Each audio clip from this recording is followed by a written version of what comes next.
Welcome dear students, SP Smart Hybrid System. Assignment number one of thermodynamics. Thermodynamics.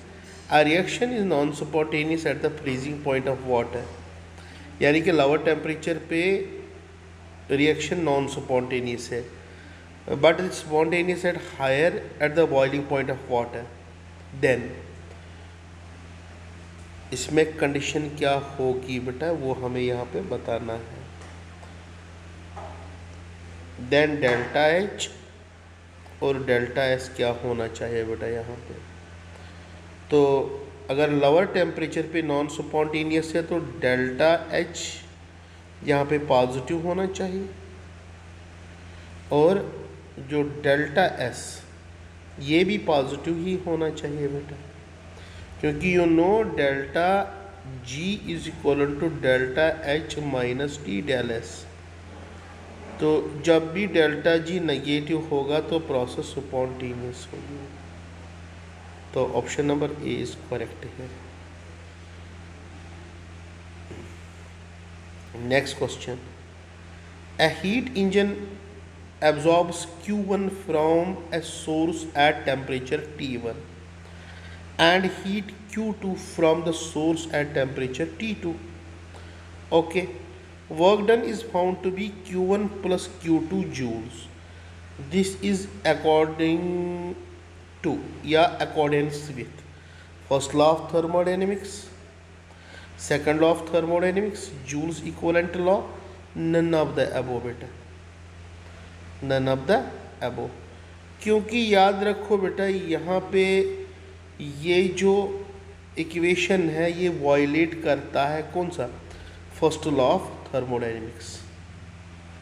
Sorry, first law of thermodynamics को violet नहीं करता है, but second law of thermodynamics को violet करता है बेटा.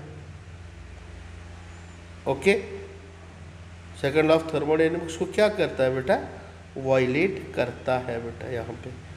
तो यहाँ पे आंसर क्या आएगा बेटा, इस none of the above. It violate second law, क्योंकि सेकंड लॉ ऑफ थर्मोडाइनमिक्स हमें बोलता है कि ऐसी कोई परपेचुअल मशीन नहीं बनी है जो कि 100% वर्क या मतलब कि हीट को कन्वर्ट करे वर्क में करे बेटा, ठीक है ना. तो यहाँ पे बोलता है कि अगर एक बॉडी Q1 अमाउंट ऑफ तो डिसिपेट भी हो जाएगी कि नहीं यहाँ पे. तो याद रखो बेटा सेकंड लॉ ऑफ थर्मोडाइनमिक्स को वायलेट करता है बेटा यहाँ पे, जूल्स इक्विवेलेंट लॉ को भी और फर्स्ट लॉ को भी, ठीक है ना. तो इसका नन ऑफ द अबव है बेटा. नेक्स्ट क्वेश्चन है बेटा हमारे पास क्वेश्चन नंबर 3. क्वेश्चन नंबर 3 हमें बोलता है बेटा यहाँ पे, one second. Okay, question number 3. Question number 3 यहाँ पे बोलता है heat require to raise the temperature of 1 mole substance by 1 degree centigrade is called. इसको सीधे हम बोलेंगे molar heat capacity.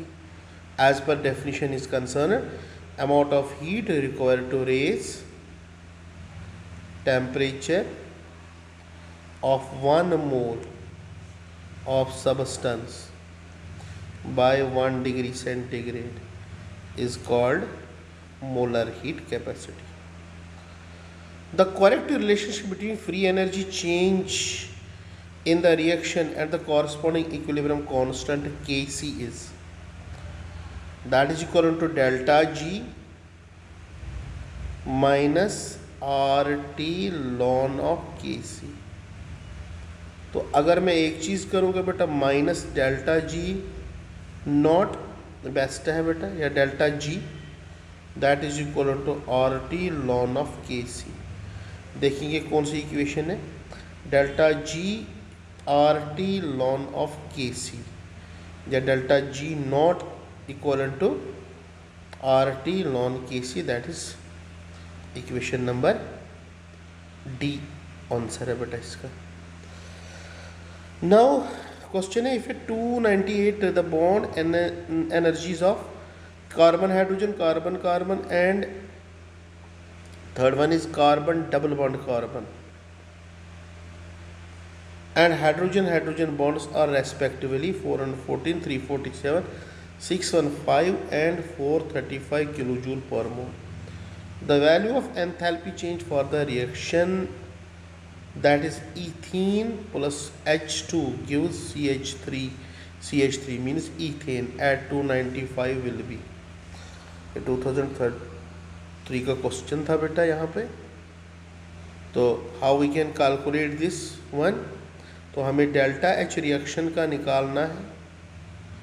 So that will be equal to summation of bond energy of products reactants minus summation of bond energy of products,